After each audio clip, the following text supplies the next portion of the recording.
लाडकी बहीण योजना ही नेहमी चर्चेत राहिलेली आहे। इतर वेळी सुद्धा आपण पाहतोय की मोठ्या प्रमाणात वादग्रस्त ठरलेली होती। मात्र याच लाडक्या बहिणींना आता मुंबई बँक जी आहे ती मदतीचा हात देणार आहे। आपल्या सोबत प्रवीण दरेकर आहेत। सर, खरं तर लाडकी बहीण योजना पहिले आपण वादग्रस्त ठरली, अनेकांचा फायदा झाला, मात्र आता मुंबई बँक जी आहे ती लाडक्या बहिणींना मदतीचा हात देणार आहे। काय नेमकी ही योजना आहे? लाडक्या बहिणींची योजना विनाकारण वादग्रस्त राजकीय अभिनिवेशातनं विरोधक त्या ठिकाणी करतायत, परंतु ही लाडक्या बहिणींसाठी उत्तम योजना आहे। आणि या योजनेतला पुढचा भाग म्हणून माननीय मुख्यमंत्री देवेंद्र फडणवीस साहेबांची जी इच्छा होती की हे लाडक्या बहिणींचे पैसे उद्योग व्यवसायाच्या माध्यमातून अर्थव्यवस्थेत आले पाहिजेत, म्हणजे त्यांनी छोटा व्यवसाय केला पाहिजे, उद्योग केला पाहिजे। तर याकरता मुंबई जिल्हा मध्यवर्ती बँकेनं या लाडक्या बहिणींसाठी कर्ज धोरण आणलं। 9% व्याजदरानं कर्ज देण्याची आम्ही निर्णय केला। तथापि त्यापुढे जाऊन मी माहिती घेतली तर राज्य सरकारच्या 4 महामंडळांच्या योजना अशा आहेत की ते 12% व्याजाचा परतावा त्या ठिकाणी देतात। उदाहरणार्थ पर्यटन महामंडळाची आयु योजना आहे, 15 लाखापर्यंत महिलेला त्या ठिकाणी 12% व्याजाचा परतावा देतात। अण्णासाहेब आर्थिक विकास महामंडळ आहे, त्याचबरोबर भटक्या विमुक्तांचं महामंडळ आहे आणि ओबीसी महामंडळ आहे। ही 4ही महामंडळं व्याजाचा परतावा देतात। मग मी असा विचार केला की आम्ही कर्ज जे देतो 9%नी, त्या लाभार्थी महिला जर या 4 महामंडळांच्या योजनेत बसत असतील तर या महिलांना 0% व्याजदरात ते कर्ज उपलब्ध होऊ शकतं। एका महिलेला 1 लाखापर्यंत समजा मोठा व्यवसाय असेल तर 5 महिला एकत्रित येऊन क्लस्टर करू शकतात, 5 लाखापर्यंतचा व्यवसाय करू शकतात। 10 महिला एकत्रित येऊन 10 लाखापर्यंतचा व्यवसाय करू शकतात।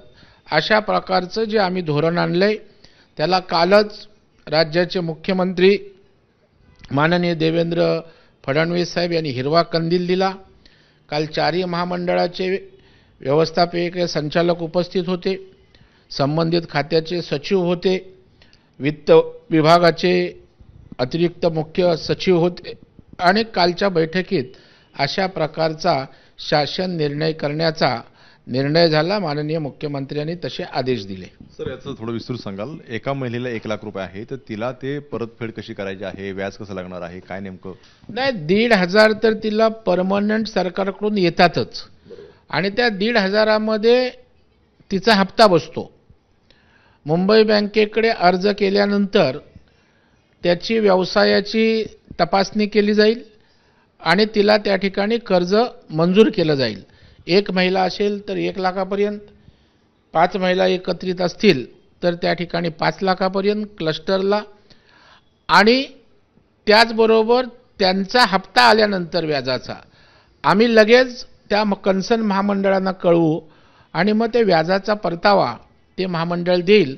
ते दिल्यावर आम्ही पुन्हा त्या महिलेला तिने भरलेलं व्याज लगेच दुसऱ्या दिवशी तिच्या अकाउंटमध्ये वर्ग करणार, म्हणजे त्यावेळेला तिला कुठल्याही प्रकारचा व्याजाचा भुर्दंड नसेल।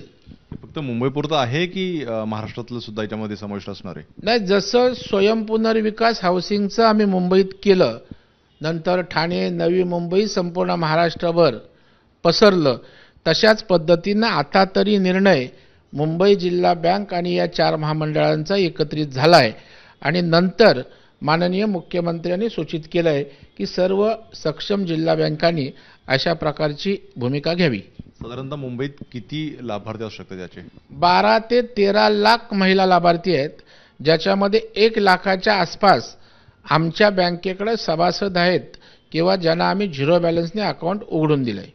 म्हणजे याचा अर्थ असा आहे की लाडक्या बहीण ह्या स्वतःच्या पायावर उभ्या राहू शकतील, स्वतःचे व्यवसाय करू शकतील? 100%, कारण 1,500 देऊन जर या राज्यातल्या 2-2.5 कोटी महिलांचे पैसे जर उद्योग व्यवसायातनं इकॉनॉमीमध्ये आले तर महाराष्ट्राच्या अर्थव्यवस्थेला सुद्धा बळकटी तर मिळेलच, परंतु माझ्या या लाडक्या बहिणींचं सुद्धा योगदान राज्याच्या आर्थिक कारणामध्ये राहील.